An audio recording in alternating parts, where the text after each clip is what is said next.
नमस्कार, मैं हूं यश खुराना। स्वागत है आपका हमारे खास कार्यक्रम में। केंद्रीय गृह मंत्री अमित शाह ने दिल्ली में जम्मू कश्मीर के सुरक्षा व्यवस्था को लेकर बैठक की। इस दौरान उन्होंने अधिकारियों को आतंकवाद और आतंकियों की मदद करने वालों पर भी सख्ती बरतने के निर्देश दिए। अमित शाह ने जम्मू कश्मीर में सभी तीर्थ स्थलों और पर्यटन स्थलों पर सुरक्षा व्यवस्था और बढ़ाने की बात कही है। इस संबंध में एक डिटेल रिपोर्ट आपको दिखाते हैं, फिर एक्सपर्ट के साथ भी हम चर्चा करेंगे। तो पहले आप ये तस्वीरें देखिए।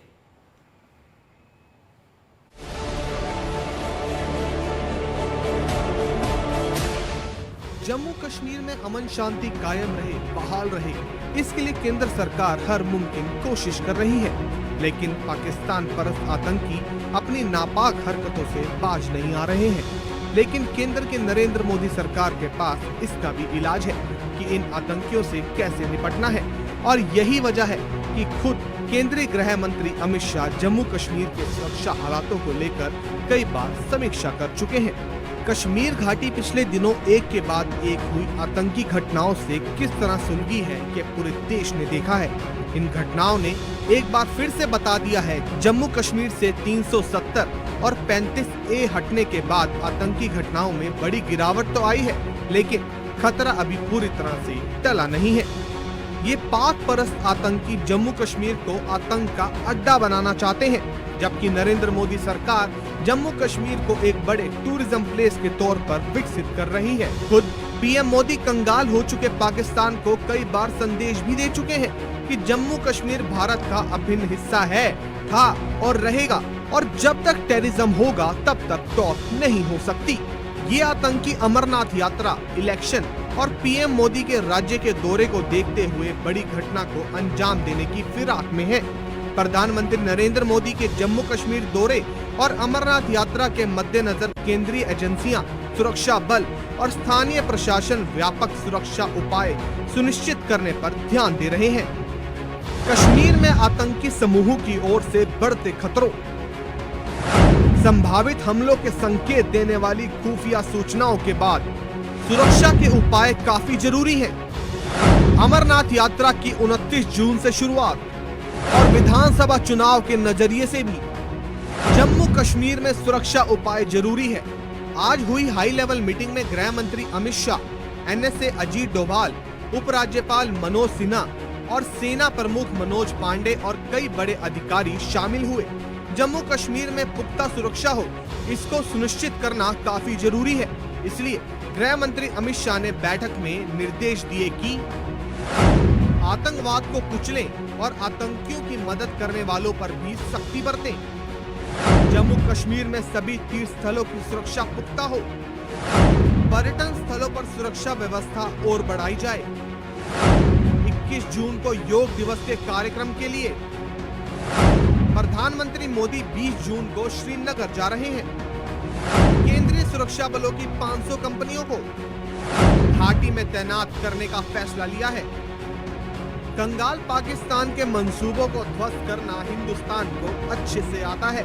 ये बात नापाक को समझ लेनी चाहिए और ये भी समझ लेना चाहिए ये बदला हुआ भारत है। ये न्यू इंडिया है जो बदला लेना भी जानता है और जवाब देना भी।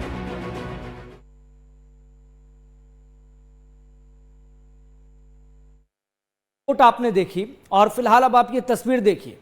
जब ये बैठक की गई, हाई लेवल मीटिंग की गई, केंद्रीय गृह मंत्री अमित शाह की अध्यक्षता में ये बैठक आयोजित की गई थी। इसमें जम्मू कश्मीर के उपराज्यपाल मनोज सिन्हा, सेना प्रमुख मनोज पांडे और NSA अजीत डोभाल और कई अधिकारी मौजूद थे। तो जम्मू कश्मीर की सुरक्षा पर दिल्ली में ये बड़ी बैठक की गई। इससे पहले भी कई बड़ी बैठकें अमित शाह कर चुके हैं। जम्मू कश्मीर के सुरक्षा हालातों को लेकर चर्चा हो चुकी है, क्योंकि पीएम नरेंद्र मोदी 20 जून को श्रीनगर आ रहे हैं। ऐसे में सुरक्षा व्यवस्था पुख्ता हो, सुनिश्चित हो।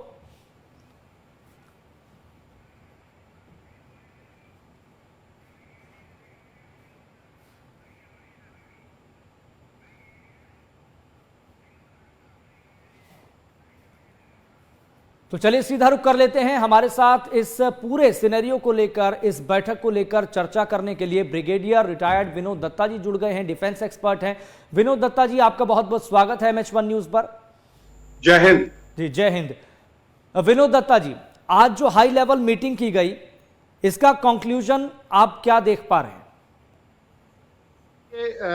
जनरली अमरनाथ से पहले इस तरह की मीटिंग्स हुआ करती हैं, क्योंकि मैं जब कश्मीर में पोस्टेड था तो करीब 3 साल मैंने इस यात्रा का जो सुपरविजन है उसको मॉनिटर किया है। तो क्योंकि रियासी में जो हमला हुआ था और वो कोइंसाइड किया ऑनरेबल प्राइम मिनिस्टर साहब की स्वेरिंग इन सेरेमनी से, तो वो सिक्योरिटी फोर्सेस के लिए एक अलर्ट था कि साहब इस तरह के कोई रिलीजियस जत्थे या कोई रिलीजियस पिलग्रिमेज पे कोई जाता है, क्योंकि आतंकवादियों का ये उद्देश्य रहता है कि वो ऐसी कोई सनसनीखेज वारदात को अंजाम दे जिससे काफी वो एक नेशनल न्यूज या इंटरनेशनल न्यूज बन जाए। अमरनाथ यात्रा क्योंकि वैली में होती है और काफी इस पे सतर्कता की जाती है। इसका जो सुपरविजन है, ओवरऑल सिक्योरिटी जो रहती है वो 15 कोर जो है श्रीनगर में, उसकी देखभाल में होती है और बड़ा ही बिल्कुल सिनर्जिस्टिक वे में जो वहाँ के लोकल पुलिस है, जो आपके पैरामिलिट्री फोर्सेस है, उन सब का समन्वय रहता है। क्योंकि बालटाल और दोनों पहलगाम के जो दो रूट्स हैं, दोनों ही आजकल बड़े पॉपुलर हैं। बालटाल का थोड़ा छोटा रूट है लेकिन दुर्गम है, और पहलगाम वाला रूट थोड़ा लंबा है। तो दोनों ही पे ही बड़ी सुरक्षा चाक चौबंद की जाती है, क्योंकि सरकार नहीं चाहती कि साहब कोई भी कॉम्प्रोमाइज या कोई भी इस तरह का अटैक हो। जी, मैं एक इस एस्पेक्ट से भी आपसे सवाल पूछूंगा, क्योंकि जब रियासी का हमला सामने आया, तीर्थ यात्रियों को अपनी जान तक देनी पड़ी, 9 लोगों की मौत हो गई थी रियासी हमले में, तो आपको लग रहा है कि इंटेलिजेंस के लेवल पर लैक ऑफ इंफॉर्मेशन दिखाई दे रही है, तभी इस तरह के जो टेररिस्ट ग्रुप हैं वो डेवलप हो रहे हैं एक के बाद एक? नहीं, देखिए, इंटेलिजेंस का कोऑर्डिनेशन तो हाँ एक सवालिया निशान रहता है, क्योंकि हमारे यहाँ एजेंसीज हैं और उनमें कोई बहुत ज्यादा समन्वय नहीं देखा जाता है खासकर। लेकिन भारतीय सेना ने अपने इन सब चीजों को देखते हुए, और खासकर कारगिल वॉर के बाद जो कारगिल रिव्यू कमेटी थी, उसने पूरी जितनी भी इंटेलिजेंस एजेंसीज थी आर्मी की, उनको एक मतलब हेड के नीचे किया है, जिसे डिफेंस इंटेलिजेंस एजेंसी कहते हैं, DIG। तो जो बाकी की एजेंसीज हैं उनको भी चाहिए, क्योंकि जनरली ऐसी जो इंटेलिजेंस एजेंसीज हैं उसमें साहब वो अहम और वहम वाली बात रहती है कि साहब मैं क्यों अपनी इंफॉर्मेशन शेयर करूं। तो उसका जो फायदा है, ये आतंकवादी या इस तरह के एंटी नेशनल एलिमेंट्स होते हैं वो उसका फायदा उठाते हैं। तो नेशनल लेवल पे चाहिए कि जो सारी एजेंसीज हैं उनको कोऑर्डिनेट किया जाए, जिससे कि कोई भी एक्शनेबल इंटेलिजेंस अगर मिलती है तो उस पर त्वरित कार्रवाई होनी चाहिए।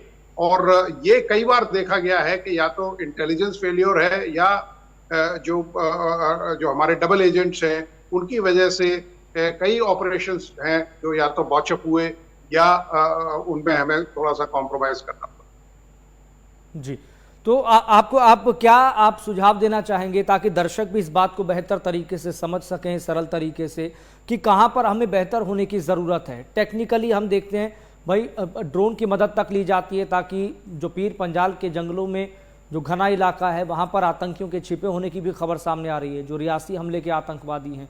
तो टेक्निकली कहां पर दुरुस्त करें? 2-3 अगर पॉइंट आप रख सकें इस मामले में। हाँ बिल्कुल, देखिए, सबसे पहले तो जो इंटेलिजेंस गैदरिंग है उसका कोऑर्डिनेशन होना चाहिए, बिल्कुल टेक्निकल लेवल पे, ऑपरेशनल लेवल पे और स्ट्रेटेजिक लेवल पे, तीनों लेवल्स पे। दूसरी चीज ये है कि जो स्लीपर सेल्स हैं इनके या जो सिंपैथाइजर्स हैं उन पे कड़ी नजर रखनी चाहिए, क्योंकि इंटेलिजेंस एजेंसीज में ये कोई आला दर्जे के इंटेलिजेंस जो आपके सर्वेलेंस इक्विपमेंट है उसकी तो जरूरत है ही, लेकिन जो खास जो लोकल जो ग्राउंड लेवल पे लोग रहते हैं उनसे इंटेलिजेंस गैदर करनी चाहिए। एक्शनेबल इंटेलिजेंस पे एकदम त्वरित एक्शन लेना चाहिए। दूसरा, देखिए, जो खासकर जो पुलिस ऑर्गेनाइजेशन है, क्योंकि जो स्टेट पुलिस है उसका बहुत बड़ा योगदान रहता है, क्योंकि वो उस एरिया को बेहतर समझते हैं बनस्पत जो हमारे जो डिफेंस फोर्सेस हैं या जो हमारी सेना है, क्योंकि हमारी वो जो सैनिक टुकड़ी है वो 2 या 3 साल ही वहां रहती है। तो इन सब चीजों को देखने के लिए ओवरऑल एक जॉइंट टास्क फोर्स होनी चाहिए, जिससे कि समन्वय इन दोनों एजेंसीज में रहे। हालांकि जब हम पहली बार वैली में गए थे तब जो लोकल पुलिस थी उसका जो पार्टिसिपेशन था उस पे थोड़ा सा काफी चैलेंज था, लेकिन आज सिक्योरिटी फोर्सेस और लोकल पुलिस दोनों मिलके अच्छे ऑपरेशंस को अंजाम दे रही हैं और इसकी वजह से जो इंसर्जेंसी है उसको कंटेन किया गया। जी, बहुत महत्वपूर्ण पॉइंट आपने रखी है, लेकिन मैं एक चीज़ और आपसे जानना समझना चाहूँगा, क्या आप ये इस बात को मानेंगे, इस बात को स्वीकार करेंगे, क्योंकि आपको अच्छा खासा तजुर्बा है, आपने ग्राउंड जीरो पर काम किया है, एक्सपीरियंस है, आपने माइन्यूटली चीज़ों को देखा है। 370 और 35 से हटने के बाद भी आज भी सुरक्षा की इतनी बड़ी बड़ी एजेंसियों को लगाया गया है, इतनी कंपनियों को तैनात किया गया है, तो क्या मानकर चलें कि टूरिज्म पर डायरेक्टली इनडायरेक्टली बहुत फर्क पड़ रहा है? क्योंकि माहौल सुरक्षित होना चाहिए टूरिज्म के लिए, सबसे बड़ी बात, लेकिन तीर्थ यात्रियों पर जिस तरीके से हमला हुआ, एक गलत मैसेज भी जा रहा है। हाँ बिल्कुल, देखिए यकीनन टूरिज्म जो है वो एक बहुत बड़ी इंडस्ट्री है जम्मू कश्मीर के लिए और लद्दाख के लिए, और टूरिस्ट का जब तक ट्रस्ट नहीं बनेगा तब तक टूरिस्ट वहां नहीं जाएगा।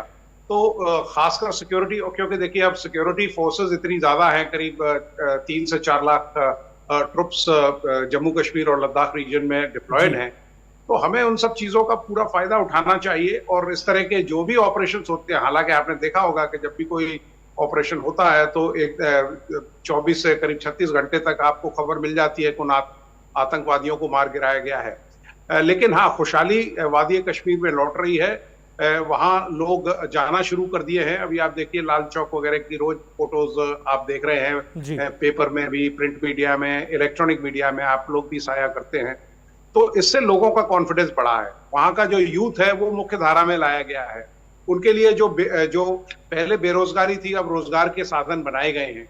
तो आतंकवादी नहीं चाहते कि सब वहां जैसे इंडस्ट्री बढ़े या सनत बढ़े या इस तरह की जो टूरिज्म है वो बढ़े, या रिलीजियस जो हमारे श्राइन्स हैं, बड़े बड़े मुकद्दस जगह हैं, चाहे अमरनाथ जी ले लीजिए आप, चाहे माता वैष्णो देवी श्राइन है, तो वो ये चाहते हैं कि लोगों में थोड़ी दहशत रहे। लेकिन हमारी जो सिक्योरिटी फोर्सेस हैं और वहाँ की जो हुकूमत है उसने कड़े स्टेप्स लिए हैं। एक आध इस तरह की वारदात हो जाती है, उस पर भी काबू किया जा रहा है। जी, सेना के लिए, जवानों के लिए, डेमोग्राफिकली, भौगोलिक तौर पर कितना बड़ा चैलेंज आप मानते हैं, और इससे निपटने के लिए क्या करना चाहिए और क्या इंतजाम होने चाहिए? देखिए चैलेंज तो बहुत बड़ा है। देखिए इतना बड़ा एरिया है, टेरेन भी कोई इतनी आसान नहीं है, और लोकल सिंपैथाइजर्स भी हैं।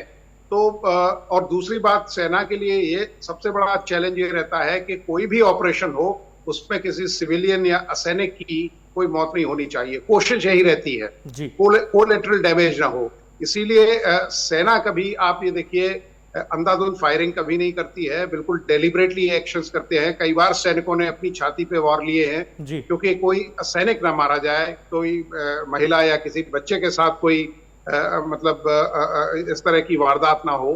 तो इसको ध्यान में रखते हुए, और एक 10 पॉइंट, जब हम कश्मीर में हुआ करते थे तो हमारे कोर हेडक्वार्टर से एक 10 पॉइंट एजेंडा मिला करता था, और उस हर एक सैनिक को कहा जाता था कि आप इसे ऊपर वाली जेब में रखेंगे, जिसमें ये दिया था कि भाई किसी भी सैनिक को कोई असुविधा ना हो, क्योंकि हमारा सबसे पहला मकसद है कि लोगों के अंदर सुरक्षा, लोगों के अंदर ट्रस्ट, और लोगों का जो मनोबल है उसको बढ़ाना है, चाहे हमें अपनी कुर्बानी क्यों न देनी पड़े।